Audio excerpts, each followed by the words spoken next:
네, 경제 쏙쏙 시간입니다. 오늘은 경제부 한지 기자와 함께하겠습니다. 안녕하십니까? 네, 안녕하세요. 네, 요즘 가장 뜨거운 이슈죠. 쿠팡에서 3천만 명이 넘는 고객 정보가 유출된 사실이 확인이 되면서 보이스피싱, 스미싱 등 2차 피해로 이어질 수 있다는 우려가 커지고 있다고요. 네, 그렇습니다. 이번에 이제 3,400만 명의 개인정보가 유출이 됐잖아요. 이게 대한민국 성인의 4분의 3 수준인데 네. 일단 내 정보도 유출된 게 맞는지 불안한 시청자분들 많으실 겁니다.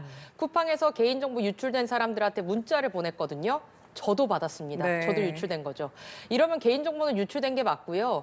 그리고 이제 개인정보보호위원회와 한국인터넷진흥원에서 제공하는 털린 내 정보 찾기 서비스에서도 유출 여부를 확인할 수가 있습니다. 이외에도 주문하지 않은 물품 내역이 있는지, 결제 정보가 바뀌었는지 등 확인하셔야 됩니다.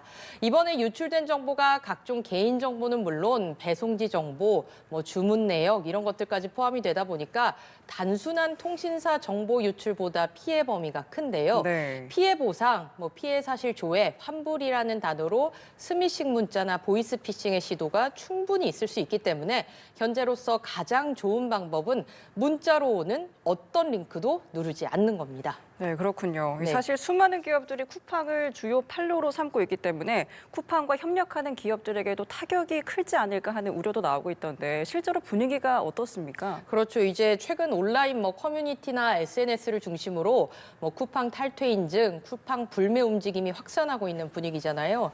이렇게 소비자들의 이탈이 현실화하면서 쿠팡을 판로로 삼고 있는 중소기업들에 미칠 파장은 커질 수가 있습니다. 실제로 일부 업체에서는 쿠팡 매출이 벌써 줄고 있다는 이야기도 나오고 있는데요.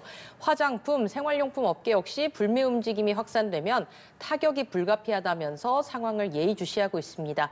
쿠팡이 직매입하는 품목의 경우에는 판매 책임이 쿠팡에 있어 단기 충격은 제한적이라는 분석이 나오지만 소비자 신뢰 하락과 탈퇴 움직임이 장기적으로 번질 경우 2차 충격이 불가피하다는 게 업계의 공통적인 시각입니다. 네, 알겠습니다. 두 번째 주제 살펴보겠습니다. 두 번째 주제, 제미나이 급성장인데요.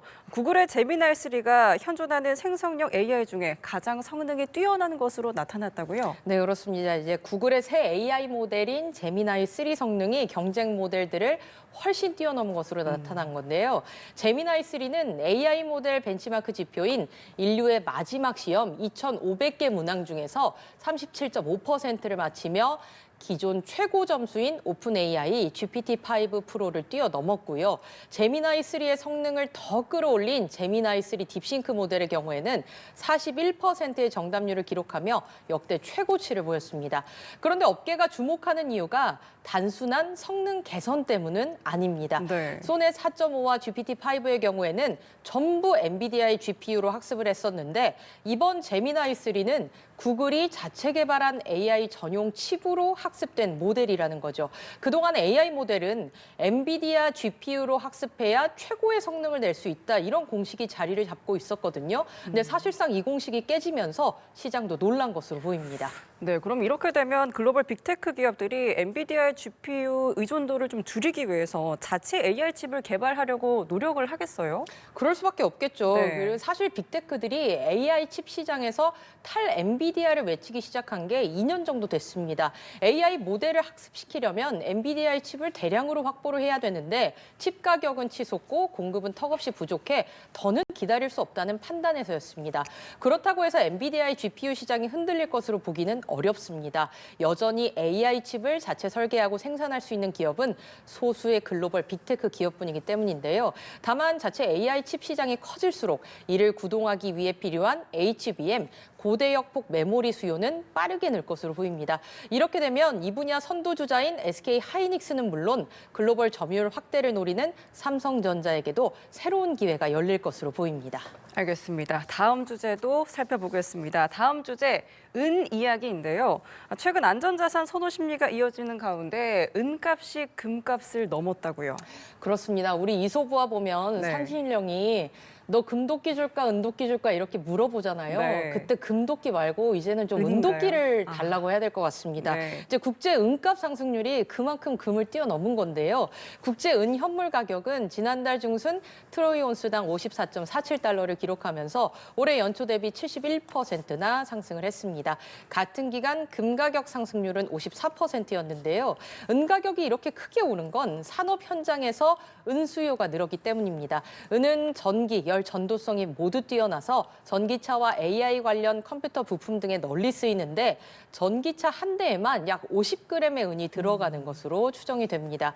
또 최근 10년 사이 중남미 지역을 중심으로 은 광산 생산량이 감소를 하면서 공급난이 이어지고 있는데요. 인도의 경우에는 장신구와 식기용으로 은을 선호하다 보니까 매년 약 4,000톤이나 소비를 하는데 공급 부족과 수요 증가가 맞물리면서 지난달 중순 가격이 연초 대비 85%까지 치솟는 상황도 벌어졌습니다. 은의 경우 금보다 가격 변동성이 큰 탓에 악마의 금속이라는 꼬리표가 붙어 있는데요. 은이 언제까지 악마의 금속이란 오명을 달고 있을지 지켜봐야겠습니다. 네, 알겠습니다. 마지막 주제도 살펴보죠. 자, 아이스크림 같은 냉동식품의 경우 유통기한 대신에 소비기한을 쓰는데 1년 지난 제품 먹어도 되는지 이거 좀 궁금하더라고요. 안 그래도 이제 제가 얼마 전에 편의점에 가서 아이스크림을 사는데 네. 아이스크림 제조일자가 23년이라고 적혀 있는 거예요. 2년 그래서 넘었네요. 2년이 넘었잖아요. 네. 너무 깜짝 놀란 기억이 있는데 결론부터 말씀을 드리면 제조일로부터 1년 이내에 제품을 드시는 게 안전합니다. 아. 빈과 업체들도 제조일로부터 1년 이내의 섭취를 권장하고 있는데요. 제조일 기준으로 1년이 넘으면 유화제나 유지방이 분리가 될 수가 있고 얼음 결정이 생기면서 식감이 크게 저하되기 때문입니다. 그래서 그런 걸까요? 올해 아이스크림 관련 소비자 민원과 피해 신고는 최근 5년 내 최고치를 기록했습니다. 식품의약품안전처에 따르면 올해 들어 8월까지 아이스크림류 관련 소비자 민원 건수는 105건이었고요. 아이스크림류 섭취 후 구토 등 건강 피해를 호소한 신고도 5건으로 최근 5년 사이 가장 많았습니다. 냉동식품은 녹았다가 다시 얼면 수분이 생겨서 세균의 번식 위험이 크기 때문에 주의해야 하는데요.